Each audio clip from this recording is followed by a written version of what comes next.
Hello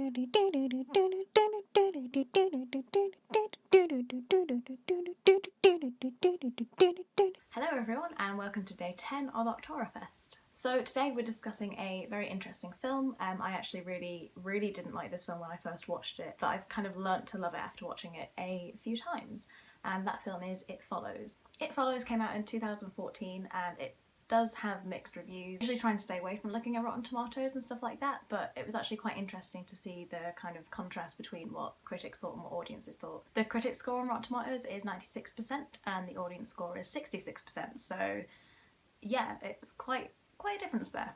But you know what, I actually completely understand their low audience scores because, like I said at the start of the video, I actually didn't like the film myself when I watched it for the first time. When I watched the film at first, I was a bit baffled by the concept. I found it very weird. And I also watched it with a very big group of people who kind of didn't really like it anyway. I think they've seen it before. So my views were kind of skewed by others, which, you know, it happens. Now, I think I've watched it twice since first seeing it, and with each watch I have liked it even more and kind of appreciated what it was doing more. And I actually appreciated it as one of the best horror films to come out of the past 5 years, so yeah, it's quite the turnaround. Now, the premise of It Follows is relatively simple.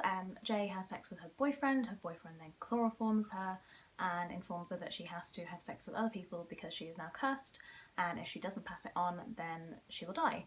And the curse is essentially people following her, walking at a very slow pace, essentially, and if they reach her then she'll die. So it's kind of like The Ring, where you have to make a copy of the tape and pass it on and show it to someone in order to lift the curse from yourself and pass it on to someone else. So it's kind of a similar theme there. So the followers, I'm calling them that because I don't really know what else to call them, they are genuinely quite scary, but at first I thought, you know, it was a little bit boring, just people walking at her. But the more you think about it, the more it is actually, you know, quite terrifying. So they manifest as just normal people and they can spring up anywhere and essentially just walk at you until they get you. And there's a kind of constant question in the air of what are they going to do to her when they get to her. I mean, yeah, they're going to kill her, but how? And this kind of mystery surrounding that is genuinely terrifying because you just don't know what's going to happen, and this unknown is just, I find it very scary anyway. So aside from the horror of this film, there is an element that I love about it, and that is the production design. The time period that this film is set is purposefully ambiguous. There are influences from the 70s, from the 90s, but at the same time it kind of has a modern feel to it. I think one of the main things that people point out is it's like a weird shell flip e-reader thing, which looks very, you know, quite dated, but at the same time it's got the technology of an e-reader. And I think this kind of ambiguous setting makes it such an interesting film. It makes it kind of stand out from other films, and I kind of like how they played with that, and, you know, it just makes it a bit more interesting and different. So now I've seen a lot of people critique this film for being boring, and I honestly couldn't disagree more. I think it is very tense.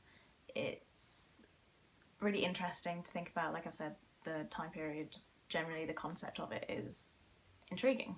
The whole film is kind of driven by the fear of, I guess, the unknown and the fear of someone following you, and that unknown fear of what are they going to do to you once they catch you, and just so many things. You're kind of constantly on the lookout to spot which person is the one who's following her. I actually remember walking down a street, I think it was like a day after I saw it, in the dark, and the street was completely empty, and then all of a sudden someone appeared and was kind of walking in the same direction as me, and I was honestly terrified and I just bolted straight back home.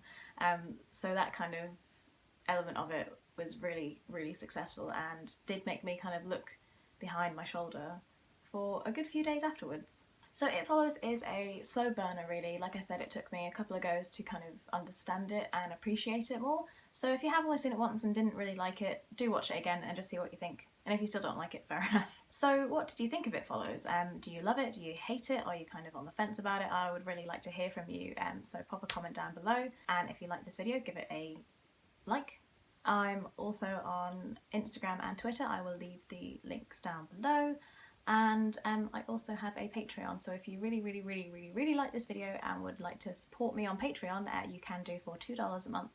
That's about £1.60, and and you get early access to my posts, and there's some crocheted goodies in there as well, and I'm looking to change things up a little bit as well, so I will keep everyone posted on that. So thanks so much for watching, and I will see you tomorrow when I watch Candyman.